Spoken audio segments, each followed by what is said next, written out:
ঐতিহাসিক রায় এবং বড় পদক্ষেপ দেশের সর্বোচ্চ আদালত সুপ্রিম কোর্টের। আর তাতে করে বিপদে পড়ে গেলেন রাজ্যের শাসক দলের নেতা কর্মী মন্ত্রী থেকে শুরু করে ইন্ডি জোটের অন্যান্য রাজনৈতিক দলের নেতা কর্মীরা। তাদেরকে শুধু সতর্কবার্তা নয়, এবার আইনের আওতায় নিয়ে এসে কঠিন পদক্ষেপ নেওয়া হবে তাদের বিরুদ্ধে। কি হয়েছে চলুন বিস্তারিত দেখে নেওয়া যাক। তার আগে আপনাদের কাছে ছোট্ট অনুরোধ, ভিডিওটি ভালো লেগে থাকলে লাইক, কমেন্ট, শেয়ার এবং সাবস্ক্রাইব করতে একদম ভুলবেন না। চলে আসি বিস্তারিত খবরে। নির্বাচন কমিশন দেশজুড়ে ভোটার তালিকা আরও বেশি স্বচ্ছ এবং নির্ভুল করার জন্য এসআইআর প্রক্রিয়া চালাচ্ছে।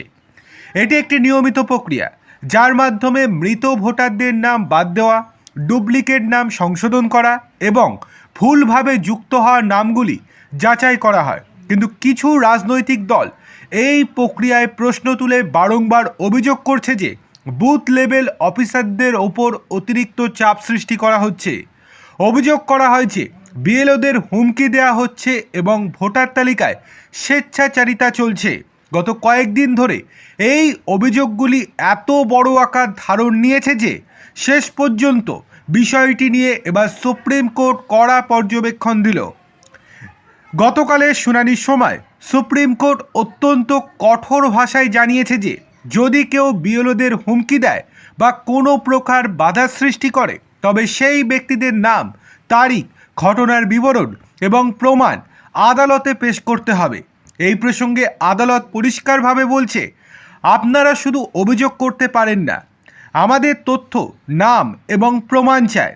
পরবর্তী ব্যবস্থা নেওয়ার দায়িত্ব আমাদের। সুপ্রিম কোর্টের এই অবস্থান স্পষ্ট করে দিল যে এখন রাজনীতিতে অভিযোগ আনাচ্ছে যে কোনো মূল্যে তা প্রমাণ করতেই হবে। আদালত এও বলেছে যে কোনো দল যদি গণতন্ত্রের প্রক্রিয়াকে প্রভাবিত করার চেষ্টা করে তবে তাদের বিরুদ্ধে কঠোরতম পদক্ষেপ নেওয়া হবে। এরই মধ্যে নির্বাচন কমিশনও একটি গুরুত্বপূর্ণ পদক্ষেপ নিয়েছে। 5 জন বরিষ্ঠ আইএএস অফিসারকে একটি বিশেষ নজরদারি দল গঠন করা হয়েছে। এই দলটি কোনো দল বা নেতার বিরুদ্ধে ব্যবস্থা নেবে না বা কোনো রাজনৈতিক হস্তক্ষেপও করবে না, তবে যেখানে প্রক্রিয়া ব্যাহত হচ্ছে বলে মনে হবে সেখানেই তারা রিপোর্ট করবে। এই সিদ্ধান্তের পর রাজনৈতিক মহলে স্পষ্টতই প্রবল উত্তেজনা লক্ষ্য করা গিয়েছে। বিরোধীদের অর্থাৎ ইন্ডি জোটের শরিকদের অনেক নেতা যারা এতদিন প্রকাশ্যে অভিযোগ করছিলেন তারা আজ ক্যামেরা এড়িয়ে চলছেন। কেন বেড়েছে বিরোধীদের উদ্বেগ?